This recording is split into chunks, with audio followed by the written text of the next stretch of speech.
Milton Samaddar ইস্যুটি এখন আমাদের top of the লিস্টে পরিণত হয়েছে। তাকে গ্রেপ্তার করেছে পুলিশ, আমরা স্যালুট জানাই, ধন্যবাদ জানাই।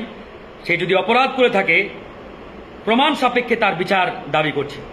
একই সাথে আমরা বলতে চাই, বাংলাদেশ পুলিশের সাবেক আইজি প্রধান বেনজির সাহেব, তাকে কেন গ্রেপ্তার করা হচ্ছে না?